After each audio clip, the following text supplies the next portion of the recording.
Hello, my name is Jordan Huffman, and I am the Vice President of the Donaldson Hermitage Neighborhood Association.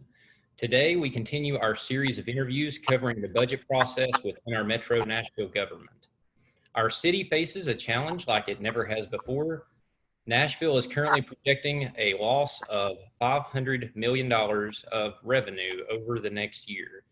Now more than ever, it's important for transparency in our government. We appreciate Councilmember Steve Glover, who is an at-large member for all of Nashville, for upholding this ideal and joining us today. Councilmember, welcome. Thank you, sir. First question that I had for you, you had an event last Saturday with Casey Bringle, who's the owner of Peg Leg Porker. Right. Casey's been very vocal regarding the proposed tax increase and how that would affect his place of business. Yep. What does your proposed budget address regarding small business rate compared to other proposals? So what I proposed last Saturday, and I felt like it was legal, but of course they're bouncing back and forth on me right now, was roughly a 10% property tax increase. It looks like that will go up. I mean, I might as well just go ahead and tell you because finance has batted it back to me. I don't know where the final numbers are going to land, but I'm trying to keep it as low as humanly possible. And I'm going to go ahead, since you brought Kerry up, I'm going to talk about his business in particular. You know, he told the story, and it's not a story, it's reality. He kind of fashioned his business after a place in Memphis that had basically the same square footage, sort of similarities to the downtown corridor and everything else. He pays right now today $55,000 a year in property taxes, and the business in Memphis pays $18,000. Now, the reason that's relative is because Memphis, and in fact, everybody says here, our taxes are so low. Well, Memphis, the tax in Memphis for property tax is over $7. Ours is $3.15. So what could that possibly mean? It means our property values are so much higher than that in Memphis.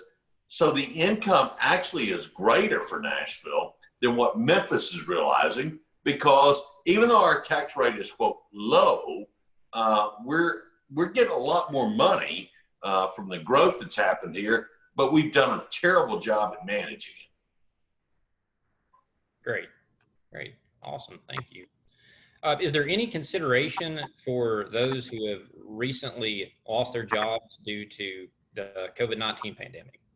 Well, I mean, let me tell you, I'm fighting for that because, I mean, I talk to people every day. I just got off the phone before we started this interview with someone who lost their job and unfortunately now has gone homeless. And, you know, that's not a good place to be for anybody. So is there considerations? No. We like to talk a good game, but you can't raise taxes so high that it actually kills business, because what business will do is what we always do. We're going to survive.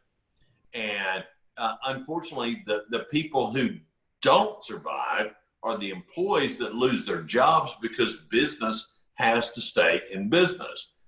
So government, anytime we think taking more money out of your pocket and putting it into the government's pocket is a good idea, that's the worst idea you could ever dream of. That's the best way to kill an economy. So that's why I keep fighting for it, keep it as low as possible. Look, we got ourselves into a mess here. I've warned us for years that if we kept spending the way we were spending, that this is not, I couldn't predict where we are right now. Never would predict something like that. But we are where we are now, and we have blown it. And so now we think it's okay to come to the taxpayers of Nashville and say, oh, by the way, we screwed up, and we just need for you to open your wallets up and just give us another 32% property tax increase. Oh, we're not really going to cut any expenses or anything else. We're going to keep spending money like it's water, but we need for you to go ahead and cough up money. Money is not free, and we have learned no lessons out of this.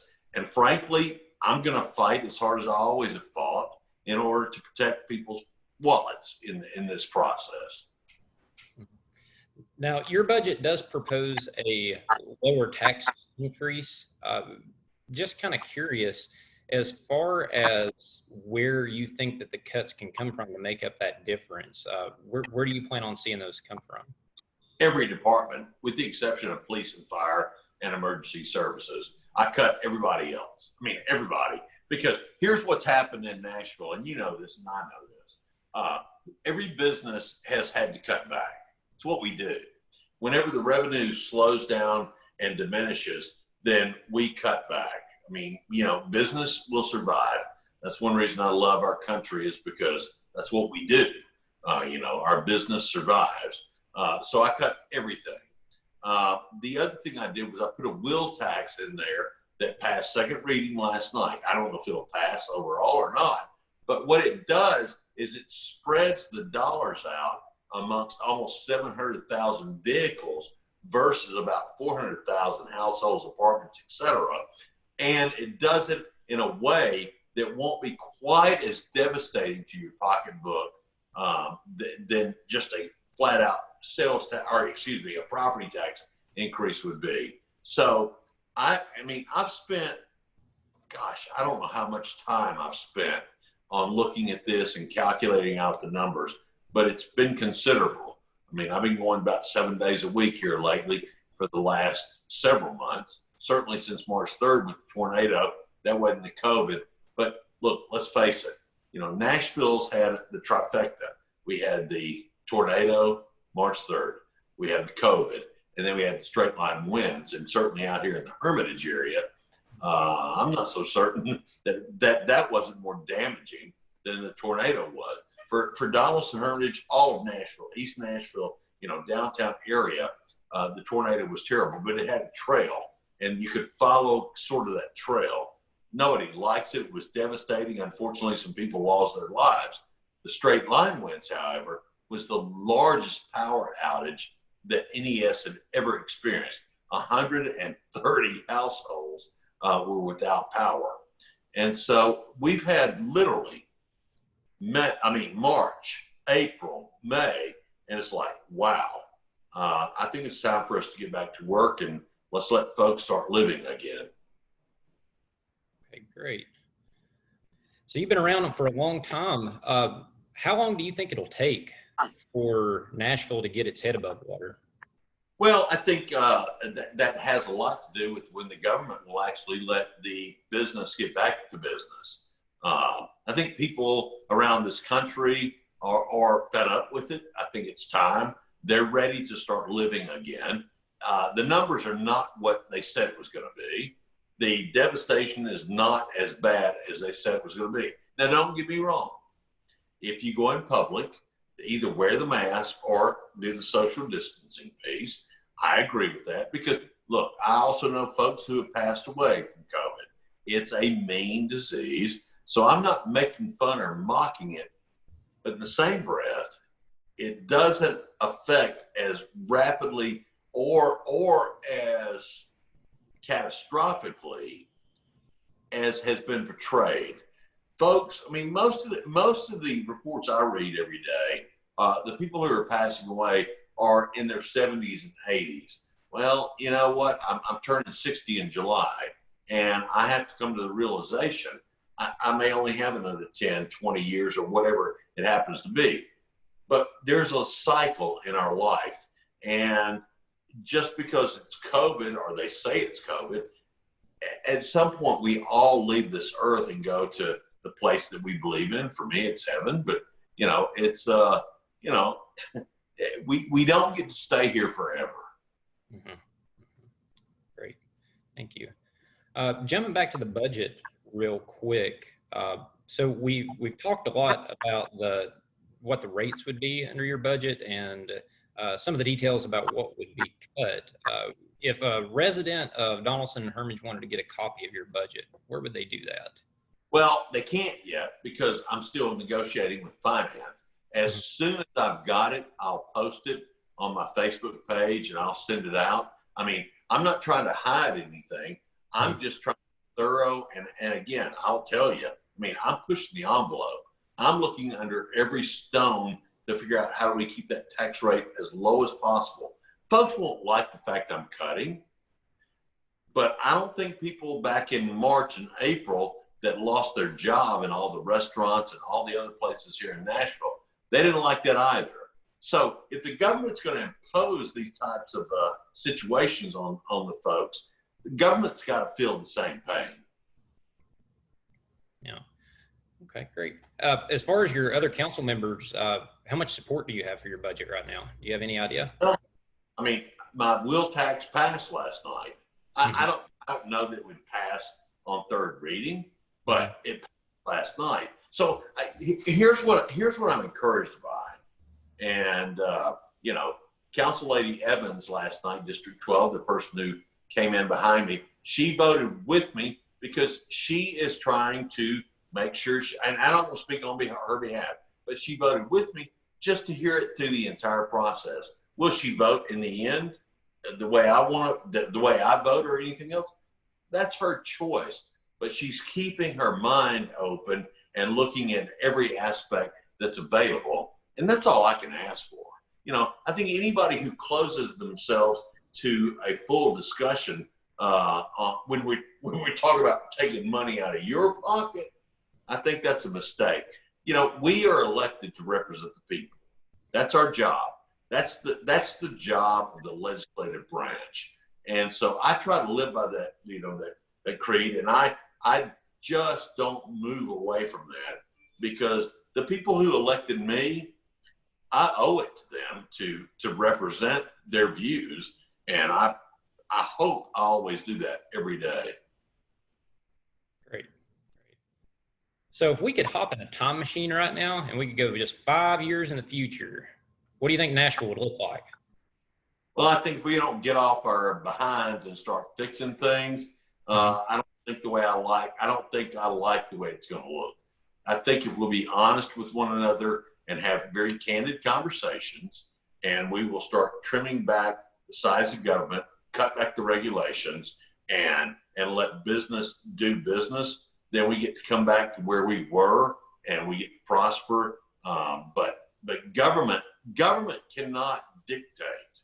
Government regulates for safety, but we've gotten out of hand on that, and I don't know why, but we have.